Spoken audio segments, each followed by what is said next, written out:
News like Trump, Vance, 2024.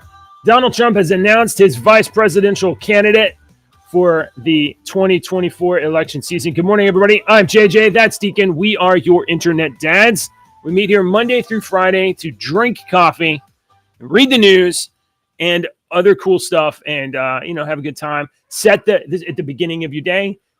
We are the sunshine on the internet for you. We're gonna just make everything great today. You're gonna have a good mood. If you show up here every single day and self-brainwash yourself, I promise you, after a year, you will be happier than you were when you started. I guarantee it. Absolutely. I have evidence. Look, yeah, I have evidence right here. I mean, look, this is a picture of two very happy gentlemen right here.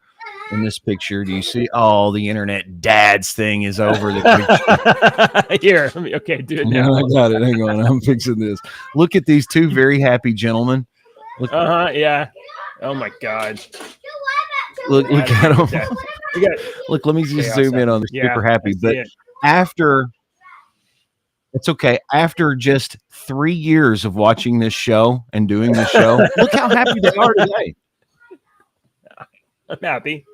Are you happy? He's happy most of the time. We were talking before the show. He said, "Oh, you've shaved," and I was talking about my ever so subtle hints that Ashley has said to me the past 2 days, like out of the blue.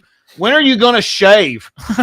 So I listen, sandpaper face. I got news for you. That's what she hates. Gives her a kiss. So JJ said, I haven't shaved in a long time. And I was like, yeah, it's been a long time since you've had a clean face. So I had to bring up a clean shaven young. We did that JJ. in 2018 in New York. And then I guess in 2020, like as soon as the pandemic hit, I was like, no, I'm not shaving. It was honestly a gag. I was like, I'm not going to shave because I was doing a couple like Instagram videos or whatever for my family and I had the kids with me. And I was just doing that. I was doing these little videos about us entering the COVID apocalypse. And, it was like right at the beginning when we weren't allowed to leave. We weren't allowed to go anywhere. And my kids were like making like forts out of stuff in the house. And I was doing these dramatic videos. I remember those. And look, I remember some of the videos. Will never be the same again. yeah. I filmed. All right. Well, good morning. Good morning, everybody. Yeah. Wait. Oh, you got more? Okay. I just wanted to. You could do an experiment if you wanted to. So now that it's been how many years? 3 years since you've had this beard. That you've maintained for about 3 years. So your daughters, that's over half their lives. Oh yeah. No, they don't remember at all. Yeah. So if you were to decide to shave for some reason, film it. Have your wife be filming the girl's reaction to your clean face because they don't know you without a clean face. Oh yeah, no, they don't remember at all. They've seen photos. Hey, girls. Hey, look, stop. Yeah, bring them over here so they can see this house picture. Are not a racetrack. Come over here. I'm going to bring up this picture of you again. Come here. Hi. Deacon wants to show you a picture. Oh. Look at this photo. That's Uncle Deacon, and that's me. Oh, God. That's me. What does that look like to you? you? Where am I? She says, "Where am I?" I'm right there. Which place are you? We're in New York. Yeah, we're in New York. Come on, Jill, let's go. Okay. All right. You go get dressed. This is Jill. Hey, everybody. Look, it's Jill. Okay. All right. Please go get dressed and keep your race cars off my walls. All right.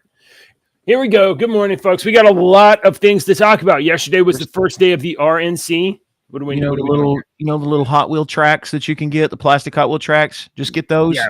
And so we've had those. Velcro them to the wall. They use them to tie things up with and put them for me to step on and hurt my feet. So those if you attach them to the wall, they can. Yeah. No, I don't think I want to do that. Well, okay. My house is more fun than yours is. I hope it is. All right. I have the Rumble stream fixed. Oh, I got some news. I guess it's news. I don't know. When I was setting up the stream this morning, normally we stream to YouTube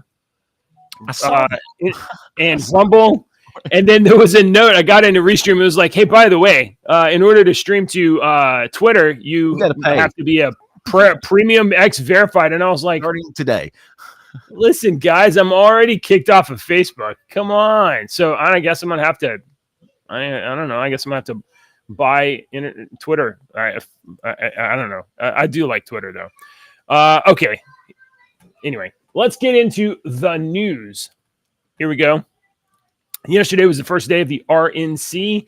You could turn on YouTube and watch it all day long on Right Side Broadcasting or Newsmax or something like that. And there were a ton of speakers, and some of them were very interesting and very compelling.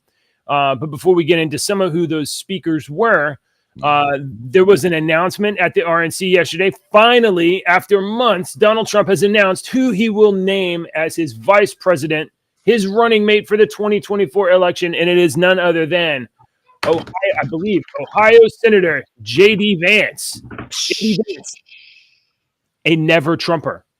He has hired a never Trumper as his VP, Deke. This is a good story. Let me tell you why.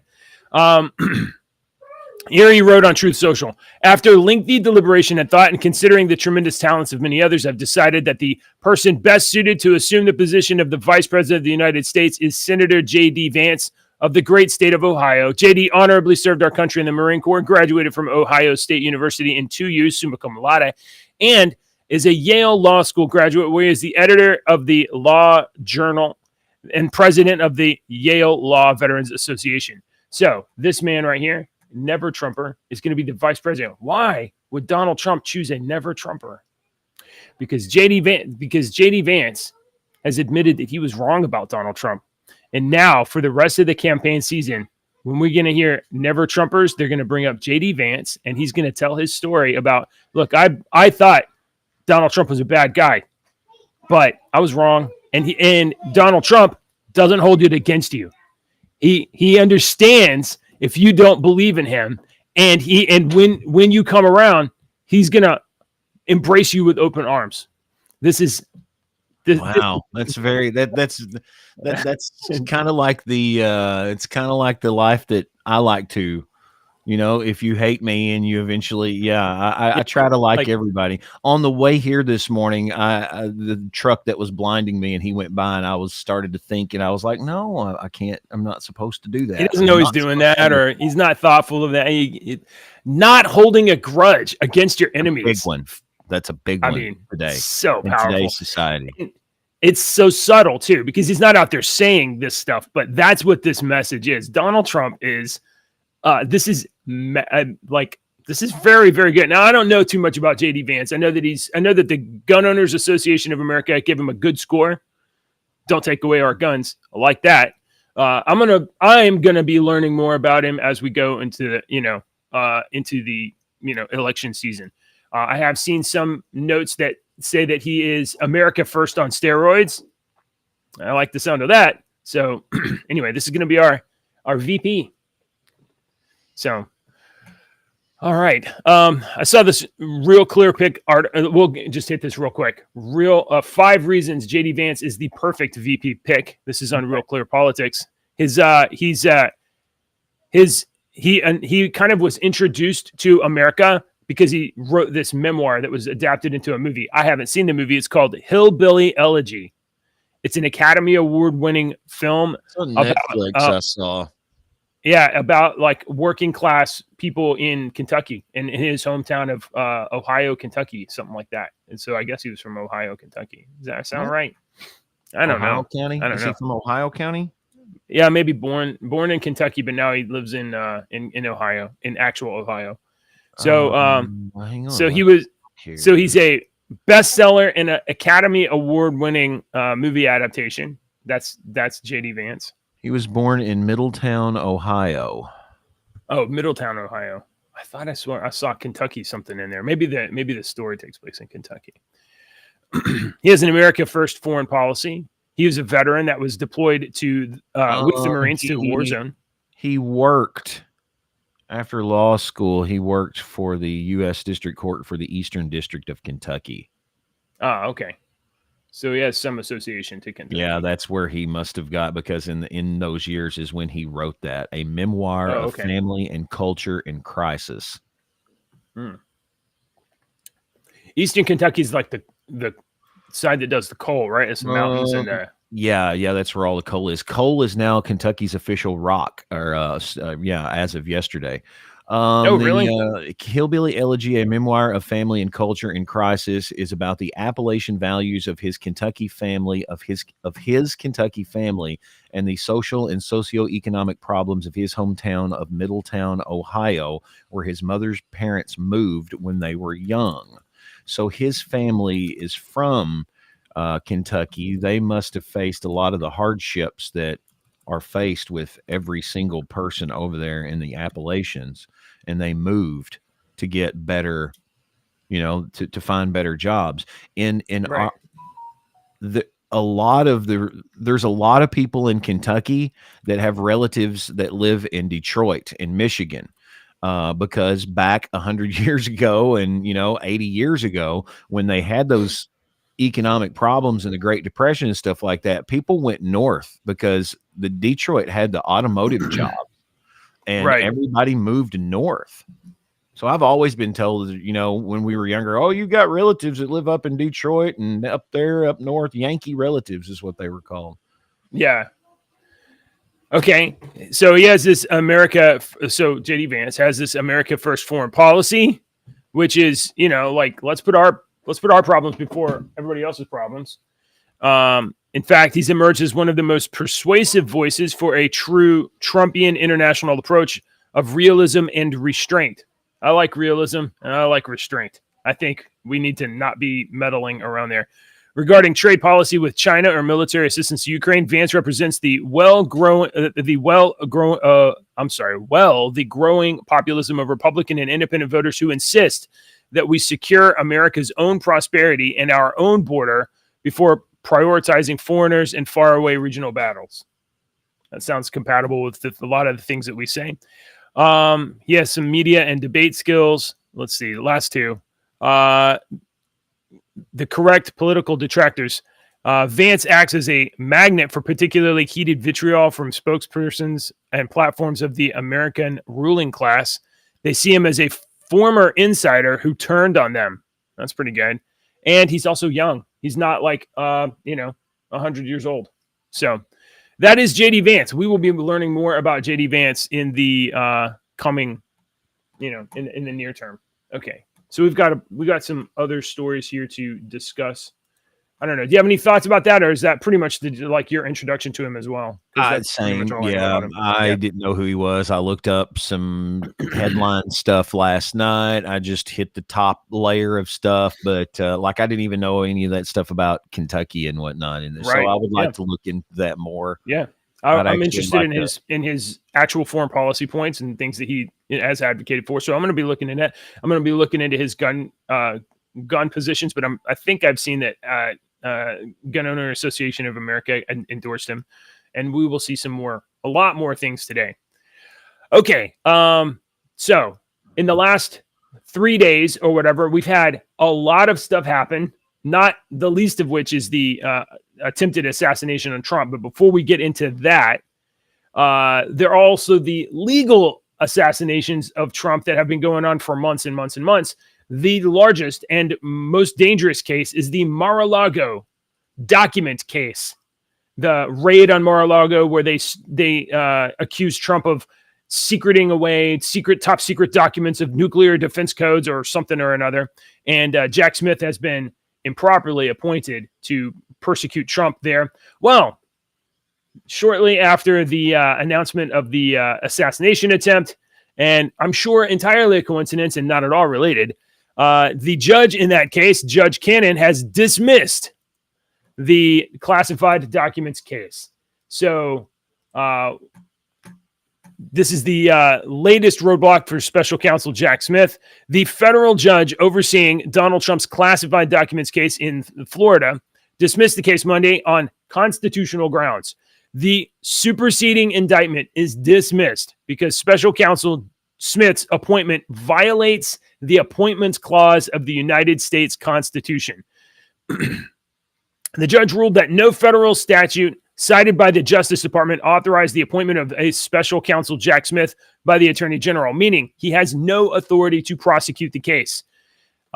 So the High Court ruled earlier this month that President also enjoys immunity for official acts and will likely cause further delays in lower court. So as of right now, the documents case is dead. Jack Smith has indicated he's going to appeal this decision. That is going to go nowhere. So the deep state, the establishment, the claws around Donald Trump are gradually just falling away. They're losing everything. They're losing every case. The Juan Merchan case is going to get basically just dissolved, and the Fannie Willis is lucky to have her own job by the end of this thing, and now the documents case is falling apart. So it's almost like the giant squid monster, you know. In order for it to completely grasp, it has to have every tentacle on, and this one vital tentacle it was supposed to grasp, and it was not. It didn't get grasped. So now it's almost like it's retreating. I mean, it's definitely lost its grip. The way that the media has completely did almost a 180 in the matter of the last 24 hours, because when it was first, after the assassination attempt, they would not use that word. Did you see the thing that was supposedly leaked? And it was what the main uppers at one of the main news agencies had was. Oh yeah. We can get to that in just a minute. Yeah. DC Drano posted the bullets of that stuff. Yeah. Okay, so that is completely true. I mean, we didn't have a typed up list ever like that, but many times you would come into the studio and there would be a note laying right across the board. So hey, can you make sure to talk about this? And there's no need to mention this right here. Yes, just, you just make sure to talk about these things, and there's no need to mention this right here. I can't tell you how many times. I mean, it's happened over literally thousands of times in my career. It's been like hey, can you give this a little extra push on the show? Can you say a little extra something about this? I'm trying to schmooze them. Right. Hey, folks, if you would like to leave us some notes about things that I shouldn't talk about, you can leave a comment on the video below. All right. Let's see. Before we get into the assassination stuff, there's one more thing. I think probably the best way to get into the assassination aspect of this stuff is to let's get the perspective of some musicians, Deke. Some musicians that I know you love. Wonderful. Yeah. We have. Did you? You're bringing up the video and it's cutting out. Oh my goodness. It's always important to remember that people don't always have to agree with you. And sometimes they say things you don't like, and that doesn't mean that they're dirtbags. It doesn't mean that. It just means that they're, well, let's just go with this. Oh boy.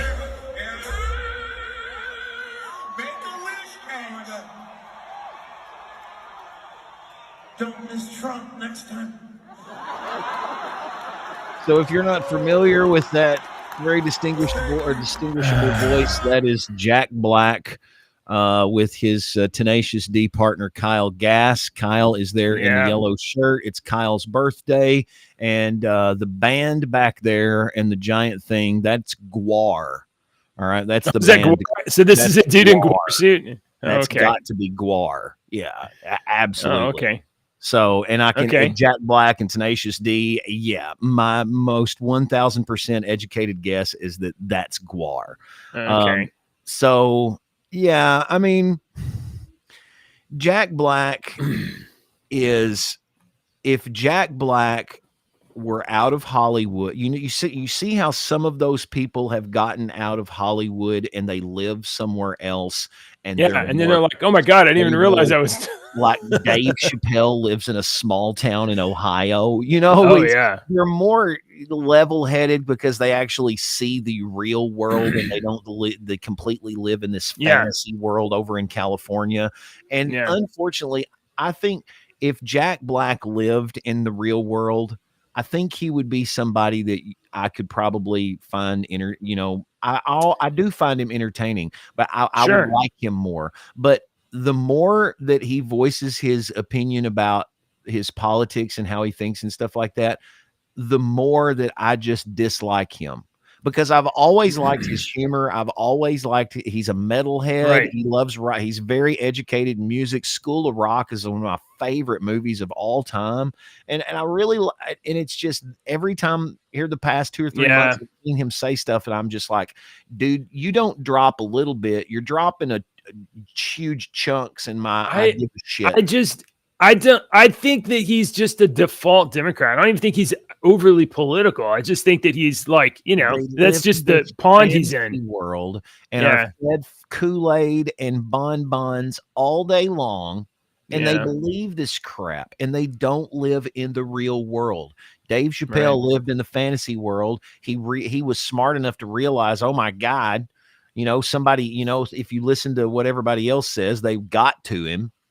But I don't know. I digress. Don't spend your money on Jack Black anymore if you don't want to. I'm not going to say don't protest or anything like that. Just be aware that as you like chuckle at his songs or, see him on movies or watch Kung Fu Panda or whatever, just be aware, like, if you are on this side of America first, and look, this side is very inclusive. And I got stories for very inclusive this morning, but like, we're bringing people into the fold. Just be aware that, right now, anyway, Jack Black is advocating for Biden and apparently for the assassination of Donald Trump. That's not a good take, Jack. And it was Kyle Gass that said that, but still, Jack should be like, well, that's not good. Let's not do that. They knew it. That was I'm sure for sure. Off the top of his head, they worked out that joke beforehand. I've been on a 2-man morning show for 20 years. That shit is set up ahead of time, and it's acted out like it's you got to be good at reacting off. That's why sometimes me and you, I had a morning show guy. I had a couple of morning show guys that were not good at reacting. All right. So I got into the habit of, if I want a natural reaction out of somebody, I'll have a surprise story. And sometimes I'll bring in a surprise story for you. And it's not because I don't think you can act, but I do want your natural reaction. Yeah. I want somebody to be like, oh, But on the other hand, 20 minutes ago. On the other hand, these guys have been best friends for like 50 years or something. That's what I'm saying. They know each other's. So they don't have to plan something. He can just be like, "Here's a setup," and then and he knows where he's going. Yes, absolutely. All right, you're all right. So now we're gonna actually look into some like specific stuff about the security from the assassination attempt on Donald Trump. So first and foremost, following the assassination attempt, Donald Trump said, "You need to give Robert F. Kennedy Jr. Secret Service protection now. You've denied him Secret Service protection. He's been an official candidate for months. You have," and I mean, he didn't say it this forcefully, but he did say on Truth Social, Trump said Biden needs to approve Secret Service for RFK Jr. And RFK Jr. said, "Thank you, Donald Trump. It's good that even in our political advocates can basically champion us for this kind of stuff." And we very obviously live in a climate where we're living. Yeah. So following that, and basically after Trump told him to, now he's going to say that didn't happen, but following Trump telling him to, now we have Senator Mayorkas here on video here. He has something for us to say, here. Here we go. In light of this weekend's events, the president has directed me to work with the Secret Service to provide protection to Robert Kennedy Jr. Oh, okay. So, thank you. Friggin' finally, it only takes honestly a hair's breadth, and Donald Trump would be dead. It took that much for Biden to relent and to do what is obviously the right thing to do. All right. So Mayorkas has approved Secret Service detail. Now, Lester Holt asked Joe Biden a question about the Secret Service detail. Here. Let me pull this up. Hang on. I'm sorry. You guys have to forgive me for not being super fast on these. Gosh, what an unprofessional crap job. I know. Here's the thing. My associate producer and my co-assistant associate producer were just running cars on my wall earlier, and not helpful. Not helpful. They're the cutest associate producers you've ever seen, but they're not very good at their job. They don't know how to do their jobs. But, you know, they're still in training. They're still in the probation phase. Yeah, they're still, they're learning. Here's President Biden. Is it acceptable that you have still not heard, at least publicly, from Secret Service Director? Oh, I've heard from him. I've heard from him. Have you heard from her publicly? Her. Publicly, I've sat down in a situation room downstairs. The Secret Service, the FBI, the national security agencies, the Homeland Security, all the major elements. Is it acceptable that Tell me you don't know what you're talking about without telling me you don't know what you're talking about. President Joe Biden. Not her, not him, her. So here is the actual director of the Secret Service. She says, the buck stops with me, but I'm not resigning. I plan to keep my job. Oh, boy. We sat down with Director Kim Cheadle today for an exclusive interview. What was your reaction when you saw the events unfold on Saturday? Shock, and then concern, obviously. Yeah, for the former my job. president. This is an event that should have never happened. Who is most responsible for this happening? What I would say is that the Secret Service is responsible for the protection of the former president. So the buck stops with you? The buck stops with me. I am the director of the Secret Service. It was unacceptable, and it's something that shouldn't happen again. The president and Homeland Security Secretary said today they had 100% confidence in you, but there are some members of Congress calling on you to resign. I appreciate the Secretary's comments, and we're going to continue to be transparent and communicate with people. Do you plan to stay on? Absolutely. I do plan to stay on. Well, okay. First thing I want to inform you if you just watched that, the very first thing that you need to keep in mind is that those questions are not spontaneous questions and her coming up with the answer right then. I would bet my entire farm that she knew these questions. They were given to him. It was passed back and forth so that she could have an answer ready. I talk about that. I talk about that acting thing. And if I'm going to tell you, JJ, we're going to talk about this. We're going to talk about this. I'm going to ask you this, and I'm going to directly ask you this and this. And your people come back to me and say, these are all fine. Don't ask about this or reword this so that they don't talk about this specifically. Or you have to say it exactly like it's written here. Do not ad lib. Mm-hmm. You know, we know the Biden campaign does that because there was a radio show host that got fired. Everyone does that. I'm not just saying. I'm not just speculating. I'm saying everyone. Have you done that when you've had political people on your station? Yes, absolutely. Right. You know, when you're watching like Jimmy Kimmel and stuff like that, and they have these people, and Jimmy will be like, Johnny Carson would be like, you had a funny story about, one time when you saw a magician at Caesar's Palace, and they'll be like, and they'll go in. That crap is all set up.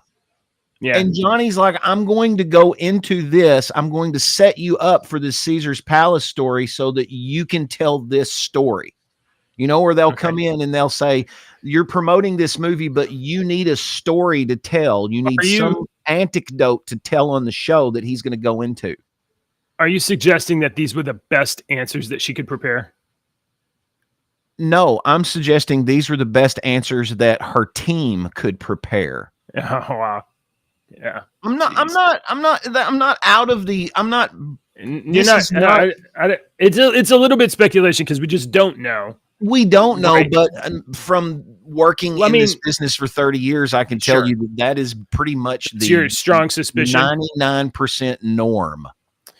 So that is the direct. So that guy is the director of the Secret Service, according to Joe Biden. I don't know. Maybe pronouns is a thing we're not aware of. Maybe her pronouns are him, her, or something. Gender? I don't know, man.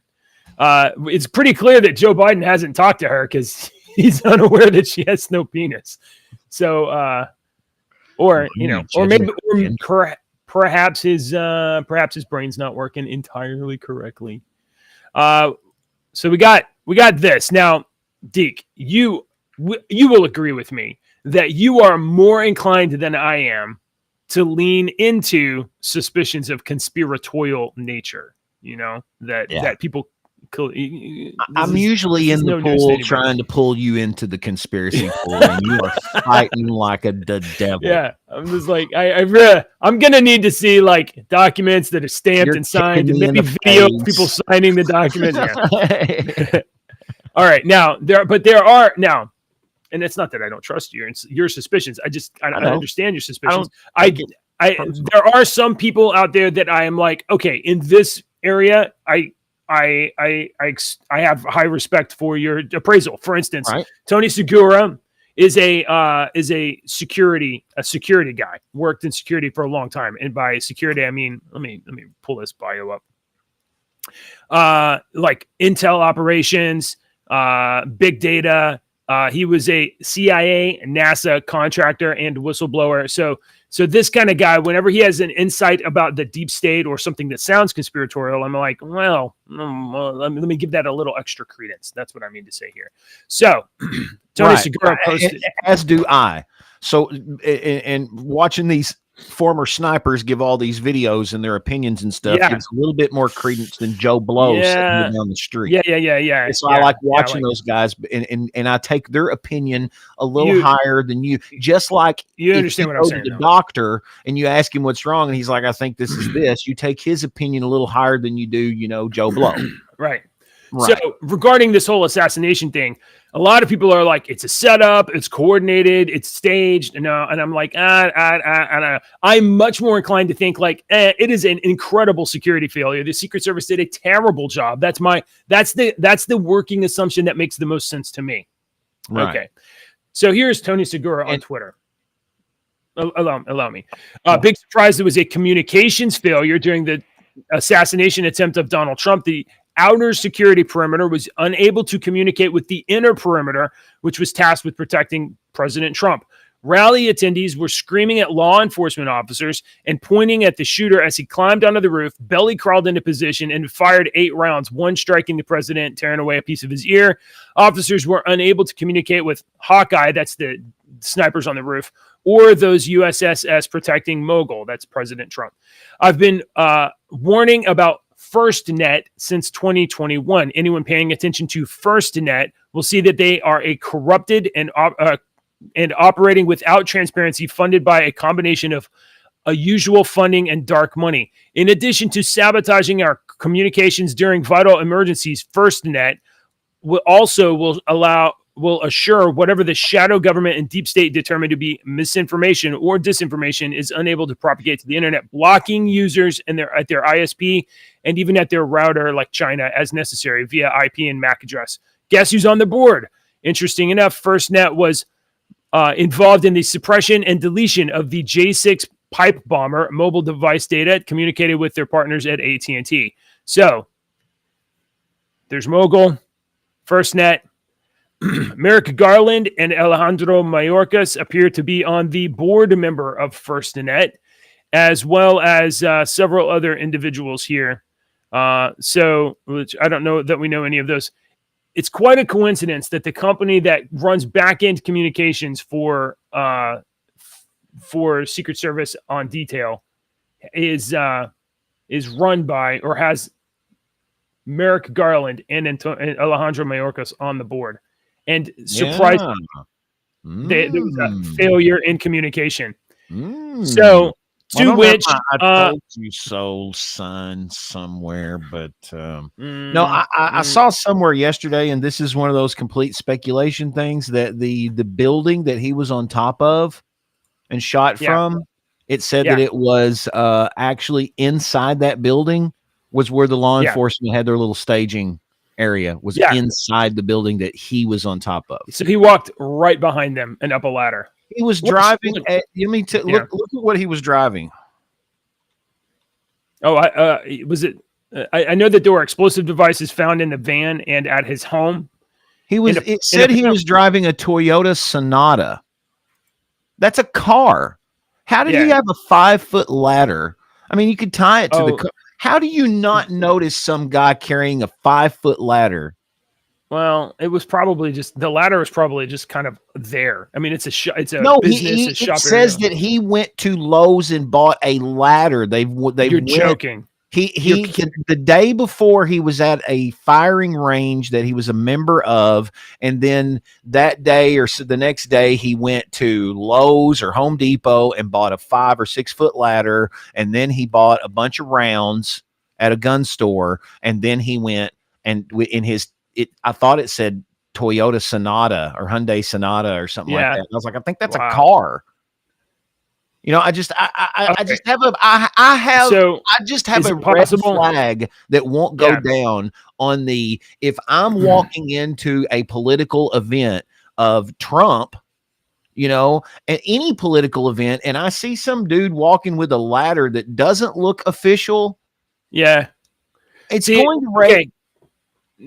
But there's the assumption that he carried the ladder right then. But he could have just got that ladder and gone the day before and put that ladder somewhere where he could get to it easily. Because that ladder was propped up against a build between these two buildings. There was kind of like a joiner, a place that joined together. It's how he got up on the roof. He could have just placed the ladder there in advance, and the security team never sussed out that the ladder didn't belong there. It's possible, and that makes more sense than the guy carrying around the ladder. Yeah. Look, all of these things are totally improbable. The fact that a bullet pierces Donald Trump's ear and doesn't hit his head or whatever, none of these things are likely, but they happened anyway. This thing needs to be investigated up and down. This really needs to be, and it needs to be publicly investigated. The public needs to know what happened to this, because we were so close to having national broadcast event on the level of JFK, except it'd be in HD forever. You know, it was so terribly close. Okay. Following the assassination attempt, I'm sure you may have heard, Elon Musk has said that he's committing around $45 million a month to a new pro-Trump super PAC. Yeah. Hey, Elon, I know a little radio station in Kentucky that you can run ads on. You can call them right now. You can like and subscribe. So that's going to be like $180 million just to get Trump in it. But hey, this is the guy that paid $44 billion for free speech. So I'm going to have to buy Twitter Pro or something so we can keep doing our show. I'm pretty sure we're not streaming on Twitter right now. Let me see. Yep, it's not working. No, we're not on Twitter right now. Okay, we're almost done, folks. I promise you. I promise you. I got some fun stuff. Okay. Let's see. Let's do this last couple. I don't know if you watched the RNC last night. Probably not. I don't know if you did or not. Okay. So there were a couple of interesting speakers that I caught in between washing my kids and putting them down or whatever. Amber Rose got up and spoke for a couple minutes about how she believed that because the media told her that Donald Trump was an evil racist, and then her dad said, "That's crazy. He's not racist." And she said, "Yes, he is." And he said, "Prove it." So she went out, Amber Rose, this is her story, and dug into everything Donald Trump, watched his rallies. I'm going to prove he's a racist. And now she's a red hat supporter. She is totally in the bag. And I was like, man, I think I know this chick. I think this is Kanye West's girlfriend. I'm not sure though. Good speaker though. She's some sort of a model, actress, who knows what, I don't know. A mom for sure. So Amber Rose got up and spoke. It's worth 2-3 minutes for you to watch that. And this guy spoke. This guy is, I believe is O'Brien. He is the president of the Teamsters. The Teamsters. Yeah. Do you know when the last time the Teamsters spoke at a Republican National Convention? Never.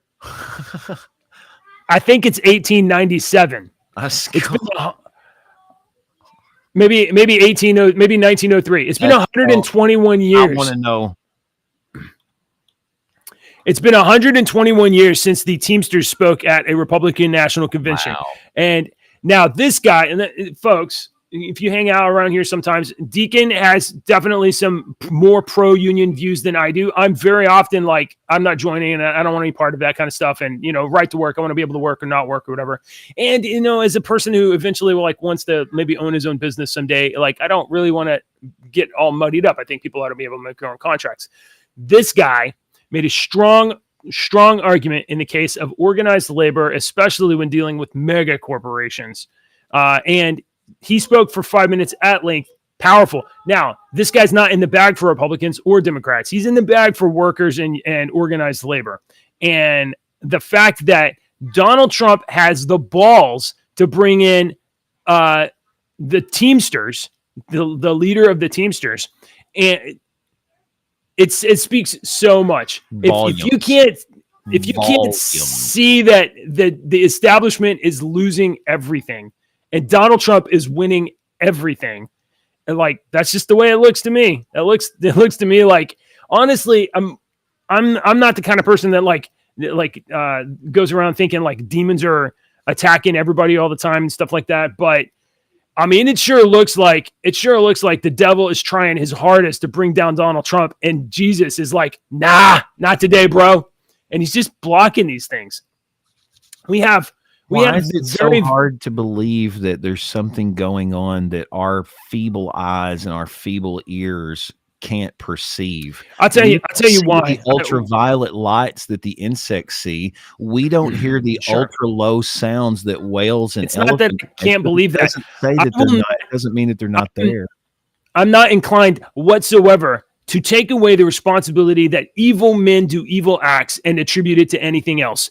People are evil and they do harm to each other. And I will not incline to be the first line of defense to be like, oh, well, the devil made me do it. I'm plagued by demons, and I'm not saying that's the defense every single time. We have what seems like a broad, uncoordinated assault on Trump on the legal front, on a finance front, on the trying to murder him front. And they stack everything they can against him. The entire media establishment is completely retarded and can't say anything true. And all of these things are falling away. It's kind of fascinating. Kind of seems divine. This is spend 5 minutes or 10 minutes or whatever. Go look up this speech. And especially if you're a Republican, you're like, I'm not interested in unions. Unions, no good, bad. Okay, well, listen to what he has to say. Isn't that what we're all about here? Listen to people and hear what they have to say, and then decide if they're retarded or not. Yes. And then there was one super great moment. The benediction was offered at the Republican National Convention, Deke, and this is only going to be 30 seconds, but I think it's worth your time, sir. Okay. Here we go. It's a great pleasure to be here. Great pleasure to see President Donald Trump safe. Here, here. And if I may, before the benediction, give you this promise. You're going to be so blessed. You're going to be tired of being blessed. I guarantee it.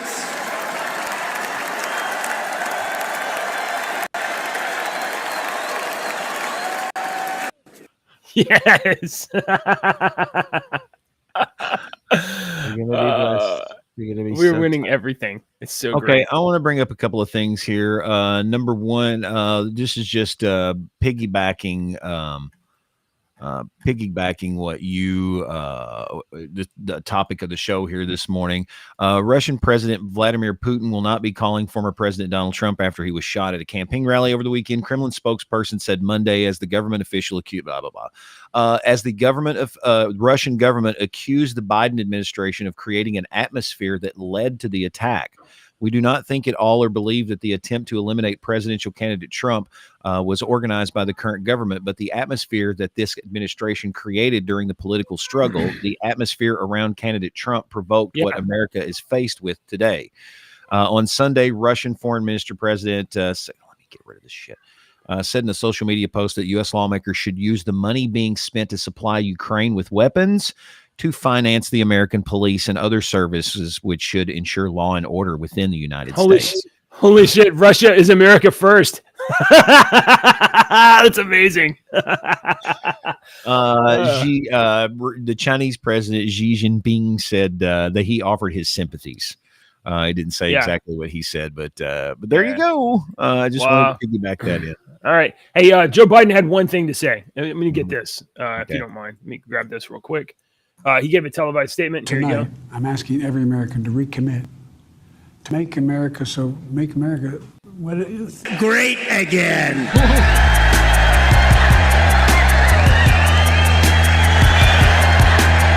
So tonight, I'm asking every American to recommit to make America what it is. Great again. That's great. That's great. Yes. All right. I need to put that in my favorites. I'm gonna bookmark that on Twitter. Love it. So okay, this one is a to educate yourself a little bit. The Tuskegee syphilis study whistleblower Peter Buxton has died at the age of 86. He had Alzheimer's, which is type 3 diabetes of the brain. Too much sugar in the brain. So he was the guy that blew the whistle on the Tuskegee experiment. If you don't know about the Tuskegee experiment, then educate yourself on what they did to black men down south with syphilis, and it is absolutely spoilers. It was awful. Awful. And if you don't think your own government can do this crap, then just read about the Tuskegee experiments. But this guy, but do not associate it whatsoever with any kind of vaccine programs or experimental medicine. It's not that. It was something totally different. Had something terrible taste in my throat there all of a sudden. I don't know what that was. Sorry Hey, JJ, do you remember, it was kind of a little bitty story that was in the news, but did you remember it was a small airline company called Boeing. Okay. They had like some problems with some of their airplanes and stuff. Yeah. So, that was the one. It was what was that? Did they have some trouble taking off or I don't remember exactly, like planes falling out, doors falling off or something, but they decided, since they're having all this success on Earth, that let's just send stuff to the International Space Station. So they sent some astronauts in this Boeing aircraft to the International Space Station. And before the aircraft took off, they were like, we're detecting a small helium leak. And they're like, that's okay. So they took off, and the small helium leak turned into several helium leaks. And helium is needed to regulate the fuel pressure going into the rocket thrusters. Okay, the helium. So you have all these different rocket thrusters to adjust your attitude and altitude and all this stuff in space. That now they wasn't working right. So they had like 4 of them that wasn't working right. So they got to the space station. They were there. They've repaired 2 or 3 of them, but they're afraid that if they start coming back in, they're going to have more problems. And if you don't get the altitude and the attitude right, re-entering Earth's atmosphere, you will poof up. And so they're very. So have the astronauts called for a SpaceX ride home yet? They've got an Uber on the way. It's just going to take a couple of days. No, so the Uber is going to take until August to get there. So these astronauts that have been there for a couple, 2 or 3 weeks now, they're going to have to stay until August for the next scheduled crew switchover in August, potentially on another ship. So they might have to just get some alien to tow truck Bubba the alien to get out there and tow it away from the space station. Oh my God. Being an astronaut sounds like such a cool idea when you're a kid, but it doesn't sound so cool whenever you have to wear your same underwear for 3 months. It's not All good. right. One more story before we get to music and jokes and stuff. JJ, This is a story that I saw just before we went on the air. I watched it and I thought JJ needs to see this. Oh no. Ads. Oh, it's Twitter. It was X. All right. Here you go. Okay. I saw you post about this, but I didn't look into it yet. Yeah, this is 2 minutes long. Just listen to this, and I want your opinion on this. As Okay. a lineman, this is a message for Texas. He's a lineman that was sent down to Texas to repair power lines for the 2.7 million people that were out. So here he is. As a lineman, this is a message for Texas, specifically Houston, Texas.